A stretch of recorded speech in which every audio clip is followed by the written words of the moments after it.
Good afternoon, everyone, and welcome. My name is David Bordewijk, and I'm Executive Director for South Dakota Newswatch, an independent nonprofit news organization dedicated to reporting stories of interest and impact across South Dakota. Thank you for joining us this afternoon for a special Newswatch Live event.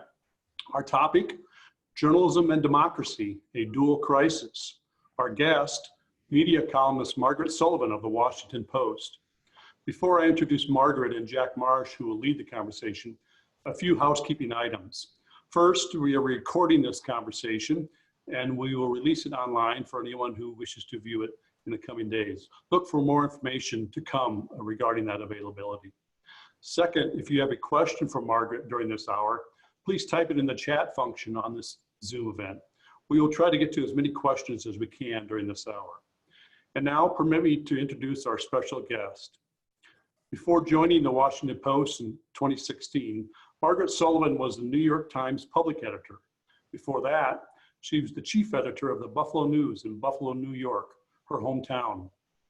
She is a graduate of Georgetown University and Northwestern University's Medill School of Journalism.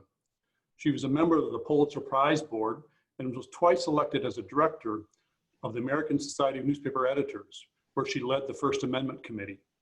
Margaret has taught in the graduate schools of journalism at Columbia University and the City University of New York.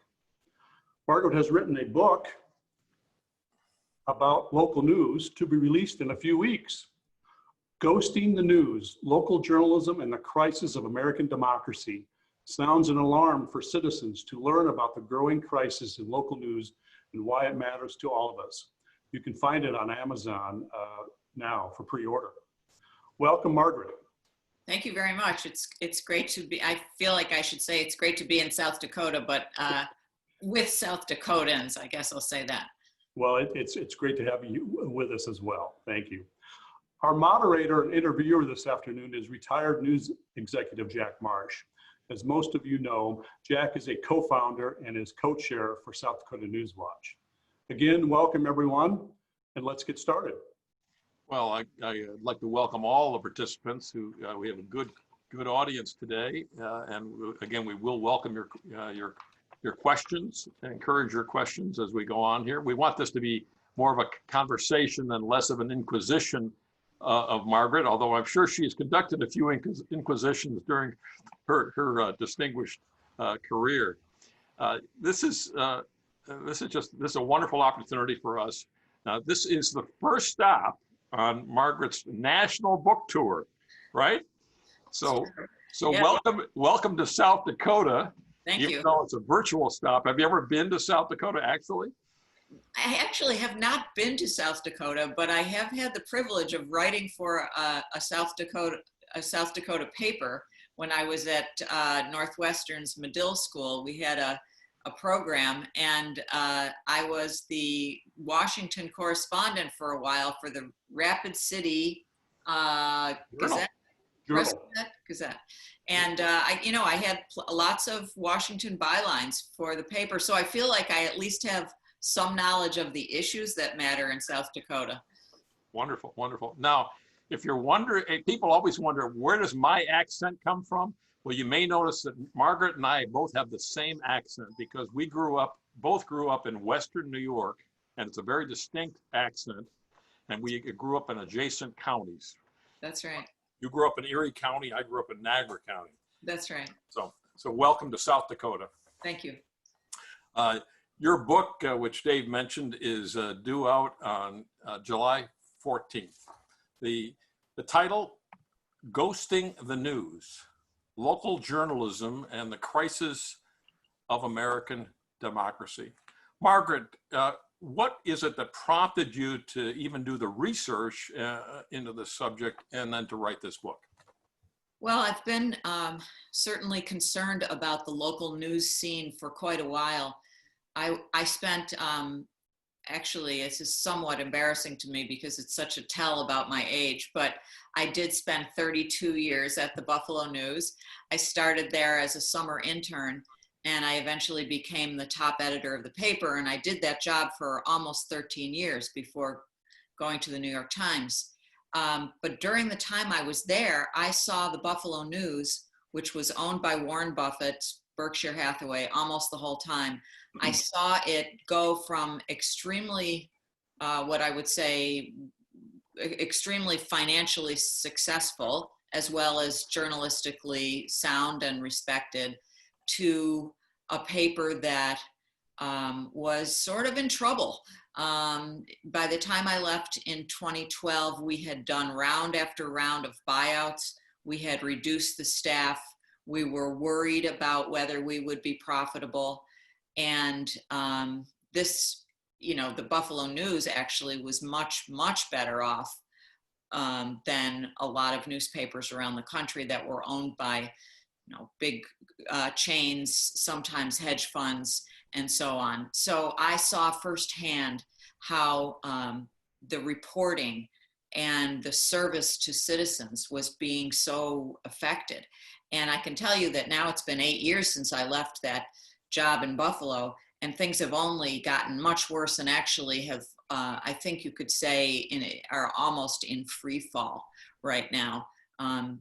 Just to give you one example, if you look at the Denver, Denver, Colorado used to have two big newspapers, the Rocky Mountain News and the Denver Post, and they each had about 300 people in their newsrooms. So that meant that you could get out to every, town council meeting and every school board meeting and do all kinds of investigative reporting. Well, right now, the Rocky Mountain News is no more, and the Denver Post is down to probably about 50 people in their newsroom. So they've gone from 600 to 50. Now, there are other news organizations in Denver, but if you just look at the newspapers, which so often are the backbone of the media kind of system, it's really been decimated. And it's one thing to say, oh, it's terrible for journalists, but it's really terrible for citizens who rely on this information to go out and vote and know what their public officials are doing and know what's going on in their towns. So Margaret, you're the subtitle, I believe this is a subtitle on the book, An Epidemic of News Deserts and Ghost Papers. What do you mean by news deserts and ghost papers? So, news deserts, I think, is a term that, if not coined by Penny Muse Abernathy at the University of North Carolina, certainly popularized by her. And what she means is an area, a region in which there really is no substantial local news source. There's no daily newspaper. There may not be a weekly newspaper. There's no public radio station. There's not much of anything. And there are many, many counties and towns throughout the United States that are news deserts. They just don't have local news. A ghost newspaper is something a little different. It looks better, but sometimes it's not much better. It's a newspaper that, maybe once was vibrant and robust and had lots of reporters, and has been shrunken down, probably because its owners want to reap whatever profits are still left. And while they're putting the paper out, there's not much there, and the quality has really, really diminished. And when that happens, you're into this vicious cycle. Advertisers don't want to be in it. People no longer want to subscribe to it, and it's just going away. So it's a specter or a ghost of what it once was. But I will tell you that the reason for the title "Ghosting the News" is actually an effort, shameless effort, to pull in the millennial crowd who use the term ghosting in the dating world to mean, I was seeing this guy and all of a sudden he disappeared, so I was ghosted. So it's a word that sort of worked for me in that sense too. Thanks for that explanation. I would have missed that. So how serious is this problem of news deserts and ghosting around the country? I mean, you mentioned your hometown newspaper, the Buffalo News. I assume that their newsroom is a fraction of what it was when you were the editor. You mentioned Denver, Colorado, but it's really the smaller communities in this country that are the truly news deserts, right? So how extensive is this problem around the United States? Well, I can tell you that between 2004 and 2015, more than 2,000 papers actually closed their doors and went out of business. Now, on a base of about 7,000, but still that's a huge number that just went away, mostly weeklies. Weeklies are really important though. And since 2015, which is when that number comes from, it's only gotten worse. And I would add that since, very recently, in recent months, since the coronavirus came along and really kicked the remaining print advertising out from under a lot of newspapers, there have been even more closures and even more layoffs, and it's really rough. So I think it's not exaggerating to say that local news is in a crisis situation. It's happening. It's only going in one direction, and a lot of people don't really seem to know. They may have an idea from 10 or 15 years ago that, these papers are fat and happy and they've got big profit margins. Papers did have big profit margins, as you guys know. At one time, and not that long ago, they could have a 30% profit margin or more. Well, now they're barely keeping their heads above water, if they are at all. What are the contributing factors in this demise? So I guess the biggest thing, if I had to sum it up in a word, it would be the internet. But to dig a little bit deeper, the main source of revenue, what paid the bills at newspapers for a long time, was two things. Print advertising, of course, it was print. So I'll just say advertising. So that could be car dealers, supermarkets, department stores. That has really, really been diminished, not only because advertisers have different ways of reaching their audiences, direct mail and, the internet, Facebook, but also because, circulation that's the other thing. In addition to advertising, it was the circulation revenue, the subscription revenue. Well, people's habits have changed. They get their information in different ways. We're on our phones now. We're not, sitting on a bus or reading the paper, or coming home and sitting around the table and reading the paper. So it's a combination of many things, but those two sources of revenue, particularly print advertising, have really just fallen off a cliff. So it's a very dramatic drop. If you've ever seen a graph of it, it went along for years and years, right into the 1990s at a very high level.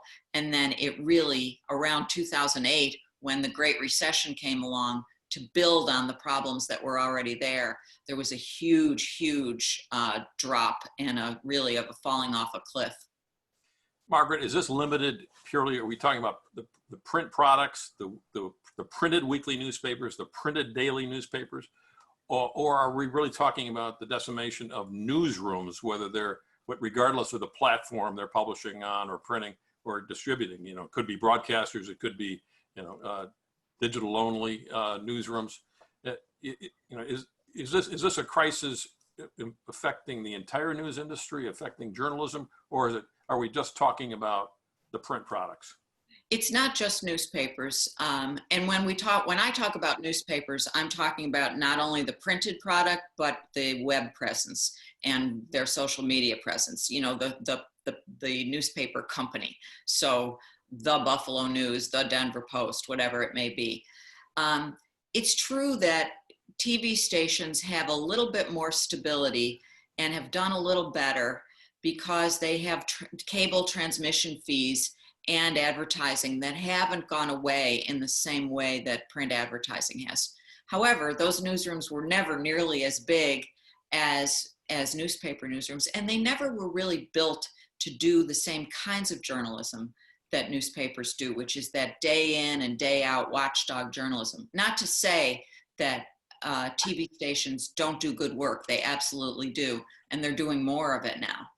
But they aren't really the backbone of the news ecosystem the way newspapers have been. And now we have seen, of course, these digital first organizations come along, some of which are nonprofit, some of which do very good work. In fact, there's one in Buffalo, typical kind of thing, but it's small. It has, I think, 3 or 4 reporters. Well, you know, the Buffalo News at its height, and it wasn't all that long ago, probably had 75 or 80 reporters. You can't, you know, people like to say do more with less. That's actually not a thing. That you cannot do that in journalism. You need the boots on the ground. You need the knowledge, the institutional knowledge. I will say that I think public radio has stepped into the breach somewhat, and is more of a factor and a positive force than it has been in the past. And that's a hopeful, there are some hopeful signs in this generally not very hopeful book. Margaret, why should the public care about this? I mean, the title of your book talks about the crisis of American democracy. Why should the public care that newsrooms are, are either going away or the resources are declining? Right. So our democracy is built on an idea that it's, you know, that the people are going to govern themselves, essentially. They're going to elect people who are going to serve them. In order to do that intelligently, and in order to hold those public officials to account, people have to be well informed. And if they're not well informed, the whole thing sort of dwindles away, and we can no longer be this sort of government of and by and for the people that the founders wanted us to be. And so it's a really disturbing thing. You know, to give you one example of what happens when news goes away. There's a situation here in Western New York in which there was a congressman, a guy named Chris Collins, who was indicted for insider trading. The places in his district that were well served by local media knew it, and they largely, even though it was a very Republican district, they largely voted for they probably the first time in their lives for many of them to vote for a Democrat. But within that district, there's a news desert, Orleans County. And, you know, the guy who was running against Collins, after he was indicted, by the way, said that when he went there, he felt like people weren't even aware of their congressmen's having been indicted for insider trading. So how could they make a good decision? And one of the things that happens when people don't have local news is they go into sort of a more polarized voting pattern. They vote only, you know, along party lines, rarely crossing lines. And so and that's a bad sign, because you really want people to be able to vote on the issues and on the candidates, not just because it's their tribe.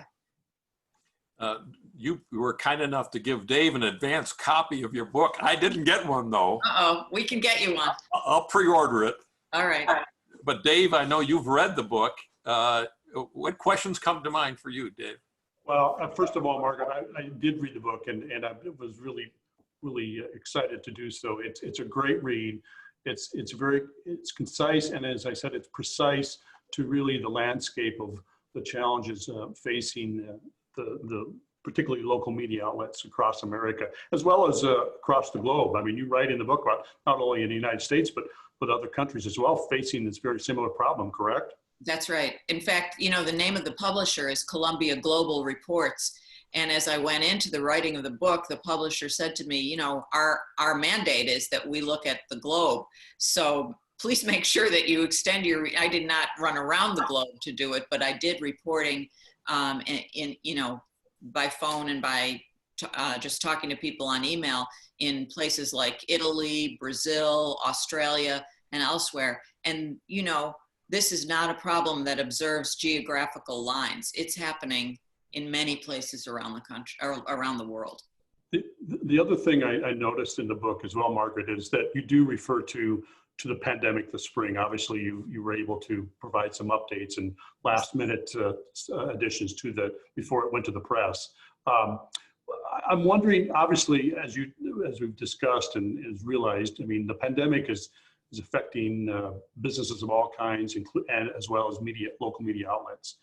But I'm wondering as well, what do you think about the idea that this crisis, this health crisis, economic crisis that we're all in, has it made the public, has it made citizens more cognizant or more appreciative of the need for journalism, of good, truthful information? I think it has. I mean, it's a very unfortunate, I guess, of both fortunate and unfortunate irony that people are appreciating local news more than ever.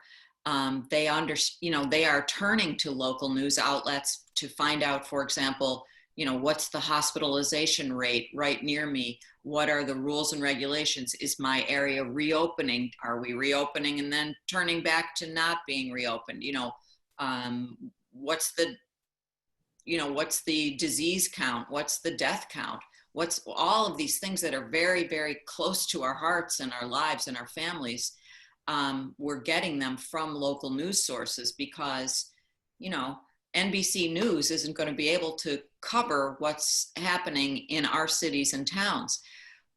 But it's not necessarily translating into financial support for these organizations. I mean, maybe it's causing people to subscribe a little bit more, but that doesn't nearly make up for the fact that the remaining advertisers that we still had, let's say restaurants, again, car dealers, entertainment outlets, they're all so affected by this virus and by what's happened that business has largely gone away. So while the need is greater, the effects are even worse than they were before.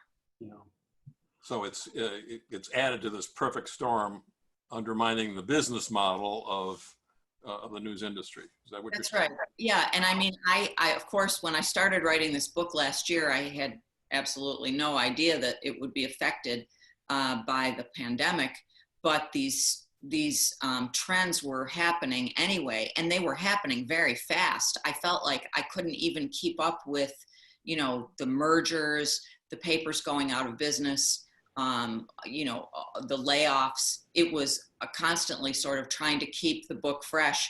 And then the virus hit, and that really put everything on steroids. And I did, as you say, Dave, I did go back into the book and do some updates and put some material in there because it's such a huge change and such a seismic change that it would have really been bad. I'm glad I had the chance to do that. It's very important, and it's not over. Jack, we have a question or two here, if I may. Terrific. And I just want to encourage those of you who are watching this live, just in the chat feature, just enter your questions, and then we'll have Dave ask the question on your behalf. Go ahead, Dave. This question comes from Greg LaFollette, who asks, technology has impacted the newspaper industry extremely hard, no doubt about that. But the industry bears some responsibility for multiple strategic missteps and a general failure to react to a rapidly changing competitive environment. What could the industry have done differently to avoid the current situation, if anything? Right. Well, that's a great question, and thank you for bringing that up. There's no doubt that the newspaper industry, and I think partly because we were lulled into this sense of false security because it had been such a successful business for such a long time. Warren Buffett talked about in a way, he said this indirectly, and I want to be careful not to exaggerate it, but he talked about newspapers or other monopoly businesses as an unregulated toll bridge. You could people needed to cross that bridge, so you could kind of charge them whatever you had to. And that's how advertising was in newspapers for a long time. So we got to be very, I think, very contented and not very innovation oriented. We didn't react very quickly to the internet. People didn't want to deal with the reality of it. We tried some things that weren't very smart. It took us a long time to get to what most newspapers have now, which is a paywall. You have to pay to, it makes sense, right? We're actually producing a product and we want you to pay for it. People still get mad about it. Why can't I read this? And I sort of say, well, when you go to the supermarket, you do have to go through checkout and put out your credit card. So, but there's a feeling that the internet should make information free. So we have to kind of overcome that. I mean, I think one of the things we could have and should have done right away was to figure out how to really use the strengths of the internet to make ourselves a better and more nimble and more, intelligent business for the medium, rather than just sort of shoveling the content that we had over onto a pretty clumsy, not very attractive website and saying to people, we want you to use this now. And then just the business of, for years, not having enough sense to experiment with how to charge people for what we were producing. And then, another big factor was, okay, Google and Facebook come along and they are able to take most of the advertising revenue. And it's only been in recent months or very recent years that the newspaper business as a whole has said, hey, wait a minute, we actually need to get together and negotiate as a whole against these behemoth, social media platforms that are sucking up so much of the revenue here. So I agree wholeheartedly with the questioner that although we were hit hard, we didn't react very well, and certainly slowly and with not enough of an eye to innovating intelligently. Thank you, Greg, for that question. Any more there, Dave, waiting for us? Yeah, there's a couple questions here that I think kind of go together. One from Robert Timian, and the other that comes from Bart Fancook, the content director for Newswatch. And both have to do with this this idea of, number one, the growth, the explosion of social media as a place where people rely on getting information and news. And as well as Bart's asking about, the demise of the local paper has enabled the rise of these alternative news sources, including social media. And so the question really comes down to, how can citizens distinguish between good, honest journalism and opinion or slanted news? What's the trick or the tools that citizens need? Right. Well, it's the whole problem of mistrust, distrust in the news media is another underlying issue here. There's huge amount of mistrust. People feel very strongly that news organizations are biased. Many people feel that they're biased, that they're far too liberal, that they don't line up with their beliefs, that they don't understand people like me. That's people saying this. You don't understand my life, my values, my politics. And so I don't trust you. And then, as everyone knows who's ever been interviewed for a news story, chances are there's going to be a mistake in it, something they didn't get right, something that's a little bit not quite the way I intended it. And so all of these things, add up. I think, a couple, in terms of making that situation better, or how do people distinguish the good from the bad? I mean, one thing I would really like to see is news literacy taught in schools. Teaching young people the value of vetted, good, solid news, as opposed to conspiracy theories and crazy rumors and whatever your friends are saying on Facebook. One of the things that I think good news literacy teaches people is to examine the news source and know, for example, do they do corrections? Do they have a style book? Do they have their values laid out somewhere? Who runs this? Who owns it?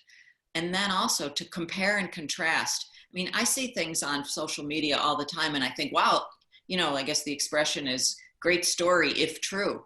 And so you sort of say, well, how can I find out if this really is true? And one of the ways you do it is you can compare and contrast, okay, well, I'm seeing this on this website that I've never heard of. Let me go to some sites that I consider legit and see if they're reporting it too. And, that's all a part of being a little bit more of a critical consumer and a more sophisticated news consumer. So, but I think it has to be taught. I don't think it's not like the old days when, you had your two local newspapers in town and maybe one leaned one way and one leaned the other and everybody understood it. And they were people you might run into at your kid's school or your grocery store. That situation doesn't exist anymore. So I think we have to teach people how to tell, essentially what's truthful or what's at least trying to be truthful from what's just wild innuendo and misinformation. So, Margaret, give us some insight as a sophisticated news consumer.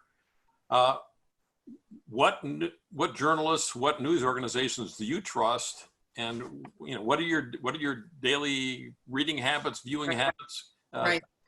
Well, because I report on and comment on the news media, my habits are very wide ranging, and I do certainly pay attention to some right-wing news sources that maybe I may not think their journalism is the best, but I think I need to know about it.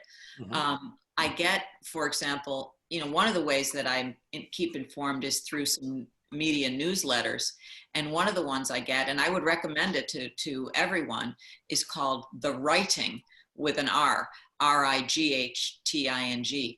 And it's a compilation of, it's absolutely true that if you are watching network news, CNN, maybe reading a local newspaper, and perhaps paying attention to a national paper like the Washington Post or the New York Times or USA Today, you're going to hear and get a lot of the same interpretation of things. Well, if you start looking at the writing, you may not like it. I don't always like it, but it's important for me to know what people are consuming. Some of these sites would not meet my qualifications for, are they doing it right? Gateway Pundit and Breitbart and even Fox News at times are all, they have their flaws, and some have pretty serious flaws, but they are ways that people are getting informed. So, but I read the Wall Street Journal, I read USA Today, I read my own paper, the Washington Post, I read my two old papers, the New York Times and the Buffalo News. I listen to the radio. I guess I just try to really get a sense of the whole spectrum. Do you spend much time on cable news? Well, at times I do. I mean, I run hot and cold on that. When there's a big news event, I think like everyone else, it's a very good way. Certainly at the beginning of the coronavirus scare, and it's more than a scare, but when the news started coming, I normally live in New York City. I'm not there now, but I was actually glued to cable news like a lot of other people, because it was pretty scary. I wanted to know whether, if I got sick, was I going to be able to, go get into a hospital and have a ventilator if I needed one. So it becomes very immediate. But cable news is very exhausting. I don't think in general it helps our I don't think it actually is that healthy an environment for people. I have a young colleague at the Washington Post who actually covers conservative politics most of the time. And he tells, when he speaks to a class or something, and he's probably all of about 30, he says, if you want to be well informed, read a print newspaper every day. And it's surprising to hear it from him, but there's a beginning, a middle, and an end, and it's not this constant flow of chatter. Okay. Dave, any more questions waiting?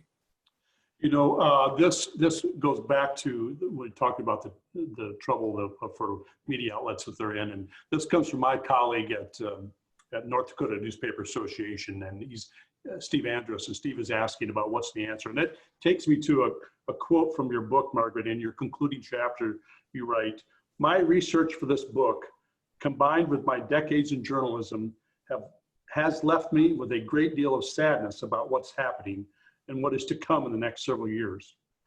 But I'm certainly not without hope." So I guess I'm curious as to, what is your hope?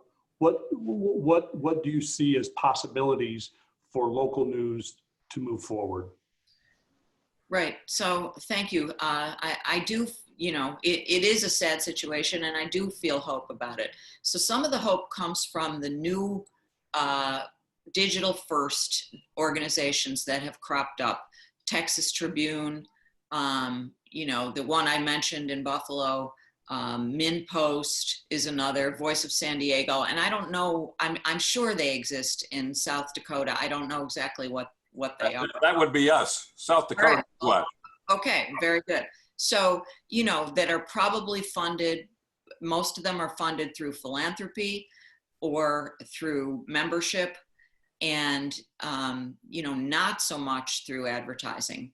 So, these are extremely important. They are extremely important, relatively new part of the ecosystem, and they need to be nurtured, and they need to be appreciated, and they need to be funded. So I'm hopeful about that. I do think, though, that there's a problem of scale. It's not like there's one in every town. And it's not like there's one, in every place that a weekly newspaper once was. And that's okay. We can't look backward. We have to look forward. So I would say a combination of appreciating and building on the new, like you guys, and trying to shore up and keep the newspapers and the older forms of communication and journalism still going, even if they're in a smaller and somewhat weaker stage. There's not going to be one answer to this. It's going to be a patchwork of different things, and some of which we don't even know yet. One of the things that's going on is that some for-profit newspapers and news organizations are turning into nonprofits. The Salt Lake Tribune very recently went to a nonprofit status. And there's a situation happening, I don't know, today or tomorrow, in which the McClatchy newspaper chain could be bought out by nonprofit interests.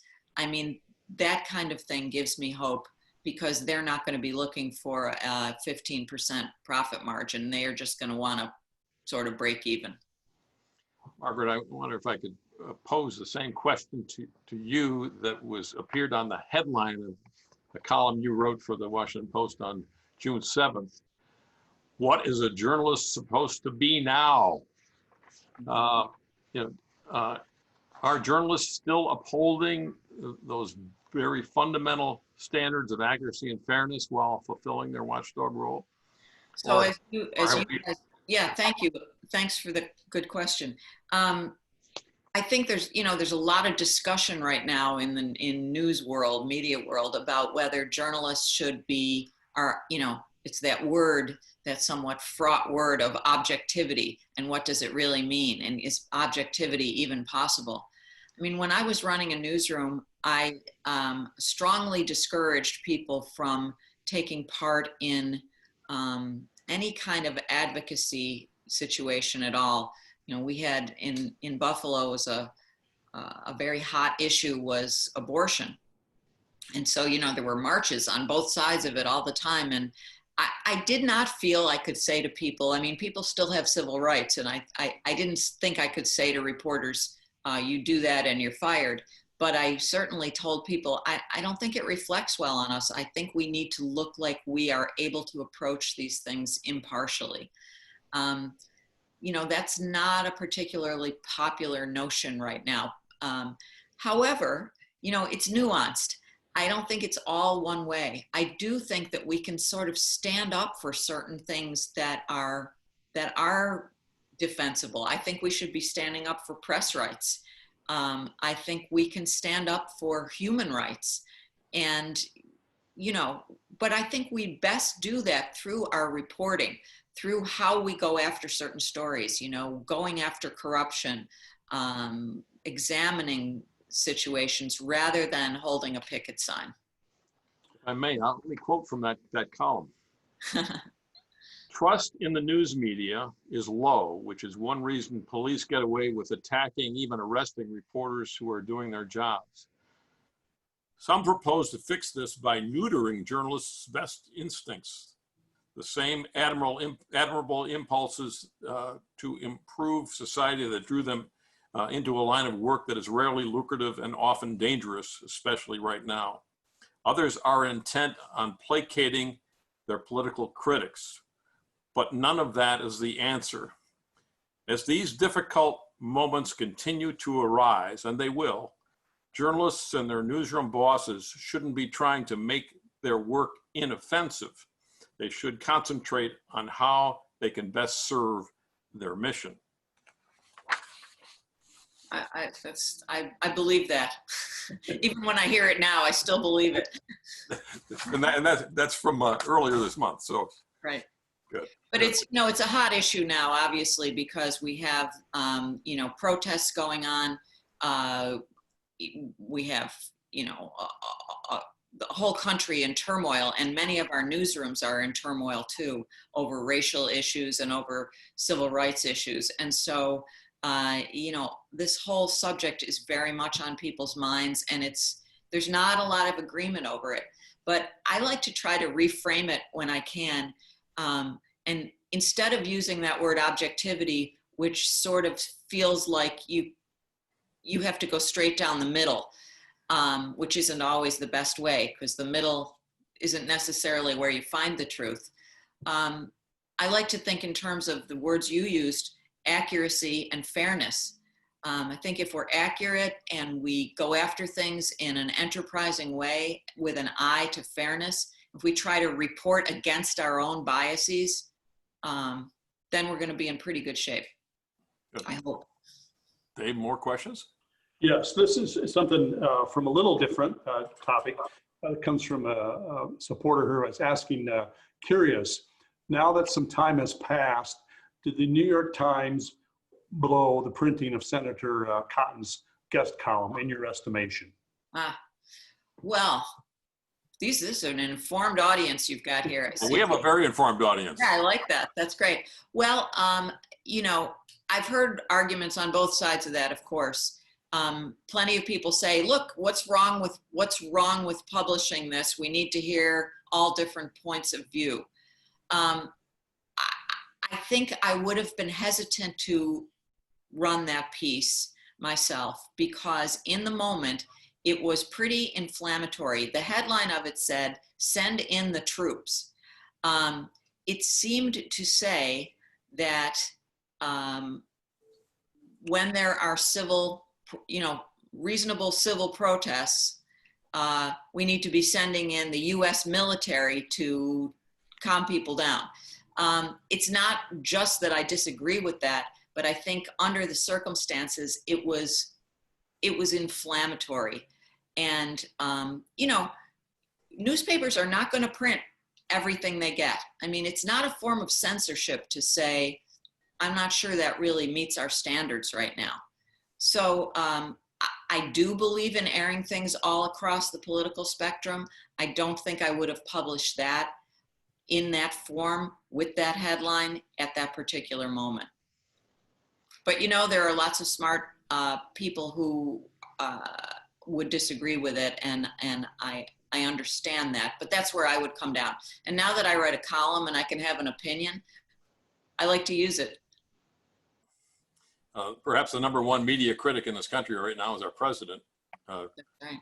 You wrote in a column on April 28th, headline, "Trump has played the media like a puppet.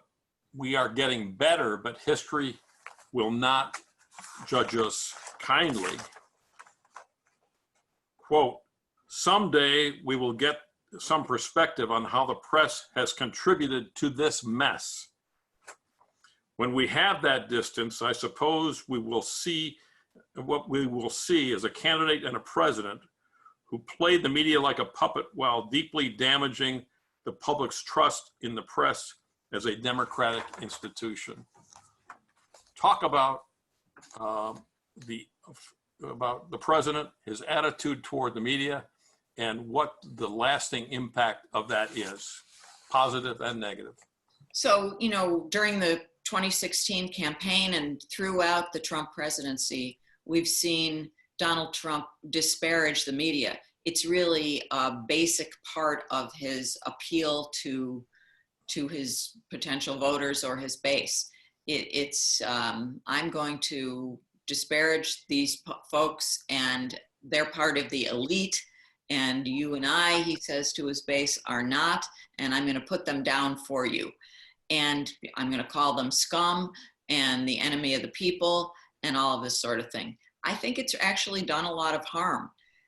I think it's added to that sense of mistrust and distrust, and I think that's unfortunate. But the media, journalists, haven't done such a great job either, because Trump is really skillful at distraction. And, with his tweets and with his outrageous comments and with his insults and his nicknames for people, we seem to fall for it every single time and not kind of keep our eyes on the really important things that are affecting the country. Now, that's a painting with a very broad brush, but, I think he knows just how to say something outrageous that will distract from what maybe should be the big story of the day or the big story of the week or the month or the year, with something that's just so outrageous.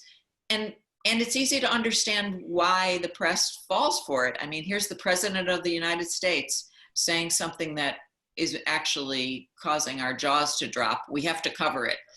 But where's the perspective, and where's the sort of the sense of priority? And I think that's largely where we've failed. Dave, any more questions waiting for you? A question here, this is speaking of the president, social media. What should the rules be for social media companies? Are they publishers? Should they be held liable for the content? Or should they continue to be the wild, wild west with little or no moderation? Your thoughts on this predicament? Yeah, I mean, I've thought for a long time that the social media companies, and let's talk about the main one, which is Facebook. I think because it's so huge, 2 billion users now worldwide, and I don't know what their valuation is, but something that makes your head spin. They're so big and powerful and such a big part of how people are informed that I think they need to think of themselves and to be treated like a media organization. It's true they don't produce journalism in the traditional way. They don't send reporters out, but they are a major source of information and news for people. So I think they have to be a lot better at controlling. I don't believe in censorship. I'm a big free speech person, but I think that Facebook, Twitter, and YouTube and others have to stop allowing just any old thing, whether it's true or false, whether it's damaging, whether it's hate speech, whatever it may be, to go crazy on their platforms and to really affect our whole world. So I'd like to see them reined in. I mean, when I was the editor of a newspaper, you make decisions all day long. This is okay, this is not okay, this is all right, but we're gonna have to change it.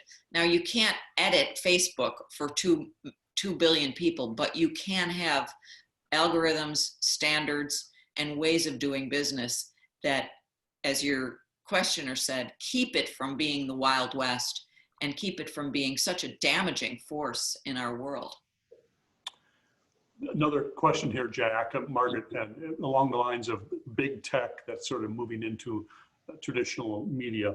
And of course, Jeff Bezos, the founder of Amazon, owns the paper you work for, the Washington Post. So, and this question is from this listener is, what's Amazon's long-term play with the Washington Post? I guess, have you ever heard of the owner of the Washington Post coming to the newsroom or coming to your bosses and say, this is what we should be doing news-wise or otherwise?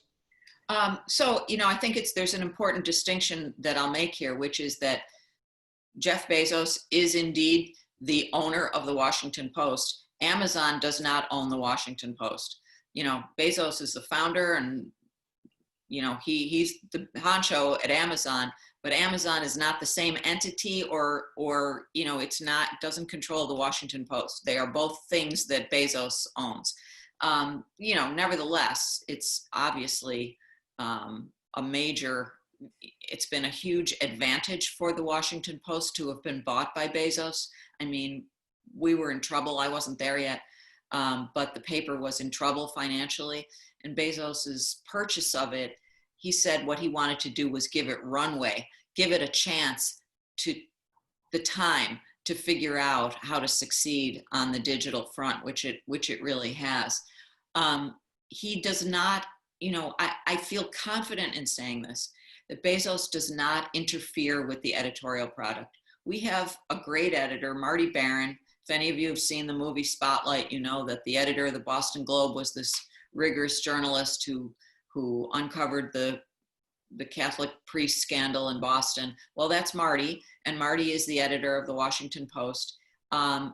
Marty, I am sure, would not be doing that job if he had the owner over his shoulder saying, hey, why don't you, putting his finger on the scale. We've done tough stories on Amazon, and we certainly, I know, don't consult with Bezos about tech stories or anything else. I think he has been helpful on the business side of things and on the tech side of things in a more, broadly directional way. But, he really doesn't interfere editorially. And I will say that although it's on a far different scale, when I was the editor of the Buffalo News, same thing with Warren Buffett. He was a Hillary Clinton supporter. He never hinted at who his papers should endorse.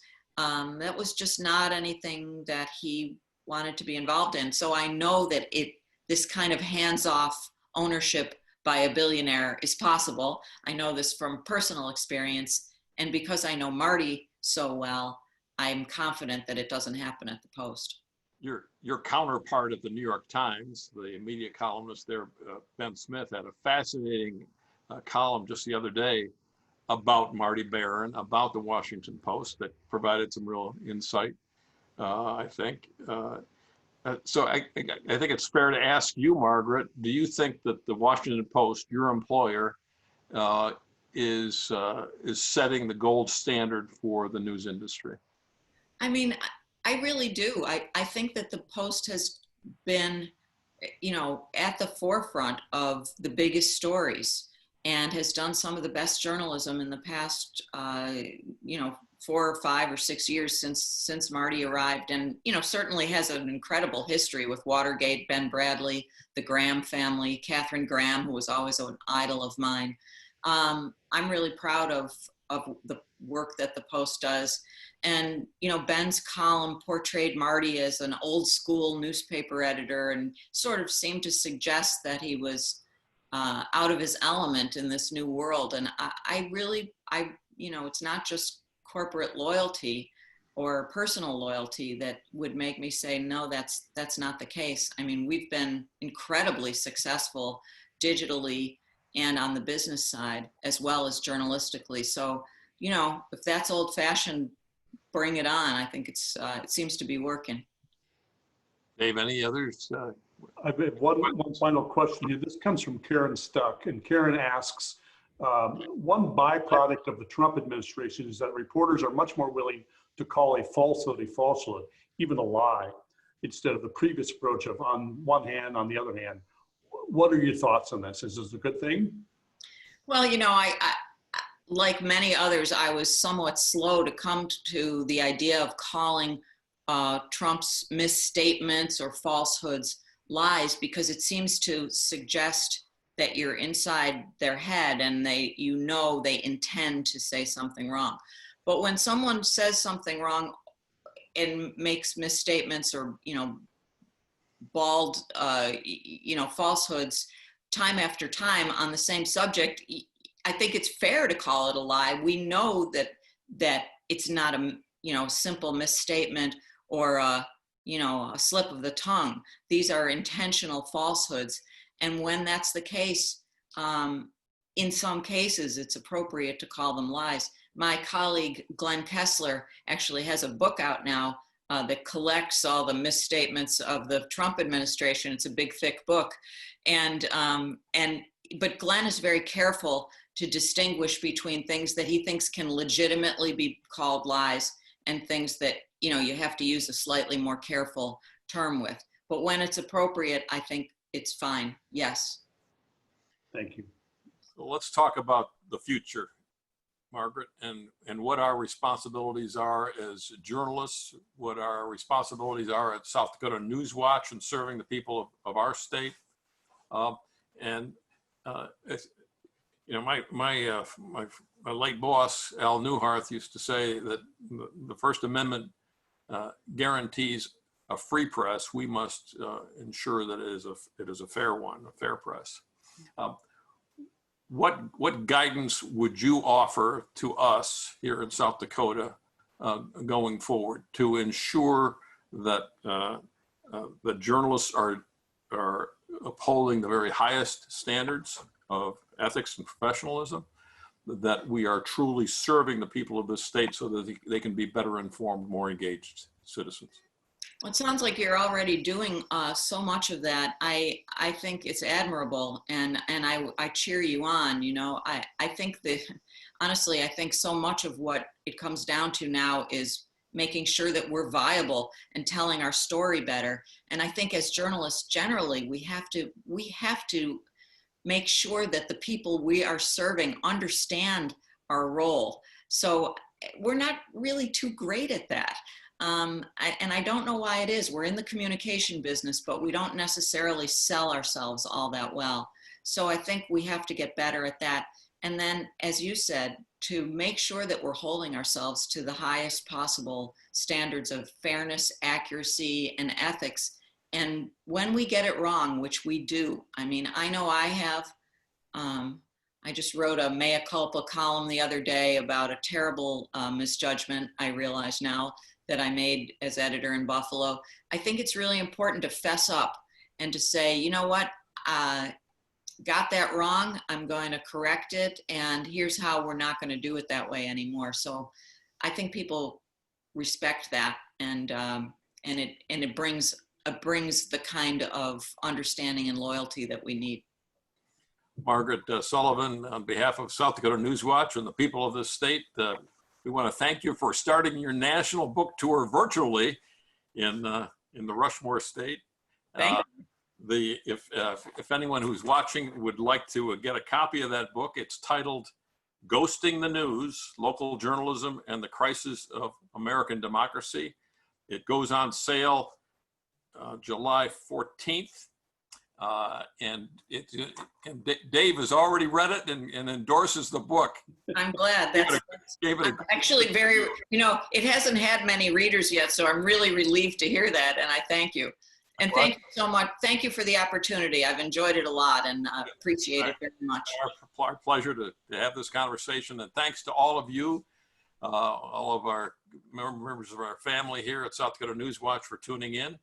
This program was recorded on Tuesday, June 30th in 2020, and will be available for review and watching again on our various social media platforms. With that, we stand adjourned. Thank you so much. Thanks, Margaret. Thank you very much, both of you, Jack and Dave.